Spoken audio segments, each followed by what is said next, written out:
देखिए, ये इस टाइम तानाशाही हो रही है, चाहे वो मुंबई पुलिस की हो या बाकी मुंबई सरकार की हो। ये सिर्फ तानाशाही कर रहे हैं। ये एक उस आवाज़ को दबाना चाहते हैं जो एक नेशनलिस्ट है, एक राष्ट्रवादी आवाज़ है और जो सच के साथ खड़ी है। चाहे वो पालघर का मुद्दा हो, चाहे वो हाथरस हो, चाहे सुशांत का केस हो, चाहे कंगना का केस हो, कोई भी केस हो, ये उस केस के साथ जुड़ी हुई है, उस सच सामने लाने में लगी हुई है ये आवाज़, और ये उस आवाज़ को दबाने की भरपूर कोशिश कर रहे हैं। चाहे इन्होंने FIRs करके उनको परेशान करने की कोशिश करी हो, 10 घंटे उनको इंटेरोगेशन के लिए डिटेन करके उन्होंने परेशान किया हो, चाहे इनके रिपोर्टर अनुज को परेशान किया हो पकड़ के, या प्रदीप भंडारी, निरंजन, फिर 1000 FIR उनकी पूरी एडिटोरियल टीम के ऊपर कर दी। ये सिर्फ और सिर्फ इनका मकसद ये है कि किसी तरीके से उनको डरा के धमका के चुप करा दे।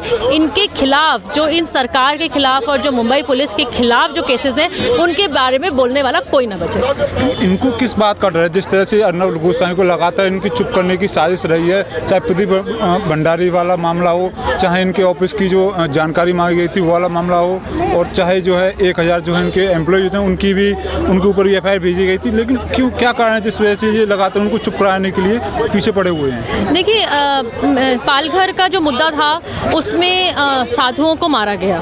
साधुओं को जब मारा गया, मिशनरीज वालों ने मारा, और यही महाराष्ट्र पुलिस थी जिसने उस भीड़ के हवाले कर दिया उन बेचारे साधुओं को। आप इतने बुजुर्ग एक साधु की वो जो इमेज थी ना, उनकी मुस्कुराहट की, कि जिनको एक फेथ था, एक होप थी कि पुलिस वालों के साथ में खड़ा हुआ हूँ, ये मुझे बचा लेंगे, वो आंखों से ओझल जाती नहीं है। रात के टाइम अगर याद आ जाती है वो अगर इमेज, तो नींद नहीं आती है। कितने फेथ के साथ, उसके साथ कितना बड़ा धोखा हुआ, उन साधुओं को मारा गया। क्या मिशनरीज वालों ने भी अगर मारा है तो क्या उनके लिए बोलना, उनके खिलाफ एक्शन लेने का क्या फ़र्ज़ नहीं बनता था मुंबई पुलिस का या फिर सरकार का वहाँ की? लेकिन उन्होंने कोई एक्शन नहीं लिया। अर्नब ने आवाज़ उठाई, अर्नब ने बोला, अर्नब ने कहा कि पालघर के साधुओं को इंसाफ कब मिलेगा, कैसे मिलेगा। वहाँ पर उनको वो एंटोनियो मानियो बोल देते हैं तो उनको पकड़ डिस्चार्ज किया जाता है, उनको जेल लॉकअप में वहाँ पर बिठाया जाता है, पुलिस स्टेशन पे 10 घंटे उनको इंटेरोगेशन करी जाती है। उसके बाद अनुज जो इनके रिपोर्टर है उनको परेशान करते हैं, प्रदीप भंडारी को परेशान करते हैं। उनकी कोशिश ये रहती है कि ये सारे के सारे केसेस, हाथरस में जो ऑनर किलिंग का केस था उसको जो हमारे प्रिंस और प्रिंसेस हैं, प्रियंका जी और राहुल जी, वो गिरते भी हैं लेकिन फिर भी हंसते हंसते जाते हैं, वहाँ पर जाते हैं हाथरस में, और उसमें एक जो नक्सली भाभी निकलती है उससे इंटरव्यू लेते हैं। एक फेक प्रोपेगेंडा, एक फेक नैरेटिव उन्होंने प्रोपोगेट किया, और उसका नतीजा ये हुआ कि अर्नब ने जब उसका खुलासा किया तो असलियत सामने आई कि नहीं, ये एक रेप का, गैंग रेप का केस नहीं था, ये ऑनर किलिंग का केस था। यही काम हुआ सुशांत के केस में। इनकी पूरी कोशिश थी, 10 सेकंड के अंदर, उन्होंने 10 मिनट के अंदर बाहर आके, इनके बंदे आके बोलते हैं पुलिस वाले कि जी सुसाइड है। अरे फॉरेंसिक वालों के बिना आपने कैसे डिक्लेयर कर दिया ये सुसाइड है? फॉरेंसिक टीम को आने तो दो, वहाँ इन्वेस्टिगेशन होने तो दो। वहाँ अर्नब ने आवाज़ उठाई, अर्नब ने कहा कि नहीं, ये मर्डर है। कुछ ऐसी बातें हैं जिनको छुपा रही है हमारी उद्धव सरकार और जिनको छुपा रही है मुंबई पुलिस। परमवीर सिंह जी का तो पहले ही पूरा जो पास्ट है वो डूबियस है। उन्होंने जिस तरीके के पहले भी जो केसेस किए हैं वो ना तो कोई क्लोज हुए हैं, और सारे के सारे जो भी लोग पकड़े जाने चाहिए थे वो सब अपना फ्री होकर घर में बैठे हुए हैं। इसलिए उनका कैरेक्टर, सबसे पहले तो CBI जो इन्वेस्टिगेशन हम सुशांत के लिए हमने डिमांड की थी, आज की तारीख में मैं CBI के इन्वेस्टिगेशन डिमांड करती हूँ परमजीत जी के खिलाफ, कि वो जो काम करे उनके खिलाफ भी एक ऐसे FIR होनी चाहिए जिसमें CBI इंक्वायरी करे। वो TRP का केस, झूठा केस बनाते हैं। इंडिया टुडे का नाम होता है, 6 बार इंडिया टुडे का नाम है FIR में, लेकिन वो नाम किसका लेते हैं? अर्नब गोस्वामी का, रिपब्लिक का। कहते हैं इनके अकाउंट सीज हो जाएंगे, इनको परेशान किया जा रहा है, सब कुछ किया जा रहा है सिर्फ और सिर्फ इन लोगों की आवाज़ दबाने के लिए, क्योंकि ये लोग उन कुछ ऐसे पावरफुल लोगों को छुपा रहे हैं, बचा रहे हैं, जिनका नाम सामने ना आ जाए, इनको डर है। जी मैडम, जिस तरह से पालघर वाला मामला हुआ था उस टाइम महाराष्ट्र सरकार चुप, सुशांत का मामला हुआ उस टाइम महाराष्ट्र सरकार चुप, रिया चक्रवर्ती का मामला हुआ महाराष्ट्र सरकार चुप। अगर इनसे कोई सवाल पूछता है, कंगना रनौत ने सवाल पूछा, उनका घर तोड़ दिया गया। अब अर्नब गोस्वामी लगातार उनसे सवाल पूछ रहे थे, अब उनके ऊपर कार्रवाई, उन्होंने पुलिस की कार्रवाई कर दी गई। तो इस चीज़ को कैसे देखते हैं? क्या बदले की भावना की जा रही है उनके साथ में? देखिए, आप लोग भी एक रिपोर्टर हैं। एक हमारे यहाँ जो चौथा स्तंभ माना जाता है, 4th पिलर ऑफ डेमोक्रेसी है हमारा, फ्रीडम ऑफ प्रेस।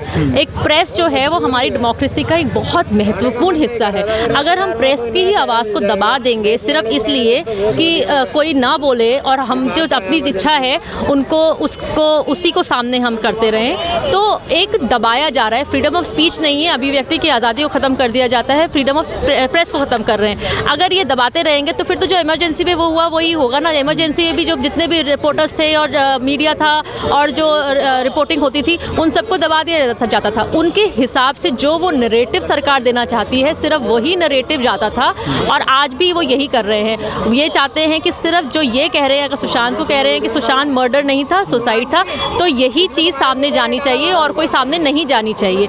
अगर ये कहते हैं कि गैंगरेप था और ये ऑनर किलिंग नहीं थी तो वही जानी चाहिए और कुछ नहीं जानी चाहिए। तो सिर्फ और सिर्फ ये दबाने की कोशिश कर रहे हैं मीडिया को और कुछ नहीं। मैम, आपको क्या लगता है कि ये महाराष्ट्र सरकार अपने गुनाहों को छिपाने के लिए ही अर्नब को दबाने की कोशिश कर रही है? बिल्कुल, अपने गुनाहों को छुपा रहे हैं। ये उन लोगों को छुपा रहे हैं, उन लोगों को बचा रहे हैं जो शायद इन केसेस में पकड़े जा सकते हैं।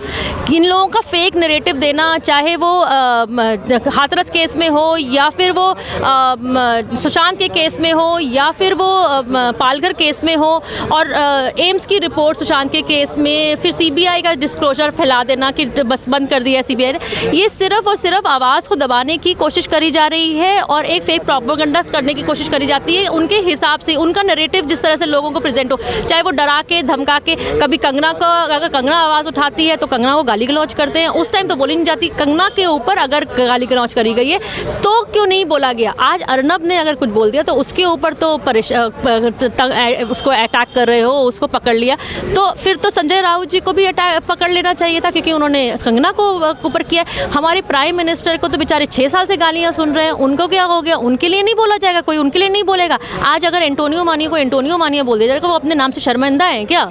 उनको अपना असली नाम से शर्मिंदा है जो उनको नहीं बोला था, तो अर्नब को परेशान करते हैं। ये सारी की सारी वो कोशिश रहती है कि किसी तरीके से डरा के धमका के, चाहे वो अर्नब हो, रिपब्लिक हो, अर्नब के रिपोर्टर्स हो, कंगना हो, जो आवाज़ें इनके खिलाफ इन सच बोलती हैं, राष्ट्रवादी आवाज़ उठाते हैं जो लोग, वो उनको दबाने की कोशिश करते हैं। जी, आपने संजय राउत के बारे में बोला। संजय राउत का बयान आया था सबके ऊपर, उन्होंने बोला था हमारे खिलाफ गलत चीज़ें फैलाई जा रही थी जिस वजह से ये एक्शन लिया गया। क्या कहना चाहेंगे इस बारे में? तो गलत चीज़ें तो सुशांत के केस के बारे में भी फैलाई जा रही थी, पालघर के बारे में फैलाई जा रही थी। उनके खिलाफ क्यों नहीं आपने एक्शन लिया? अगर ऐसी बात है तो क्या आप सर्वा हो गए?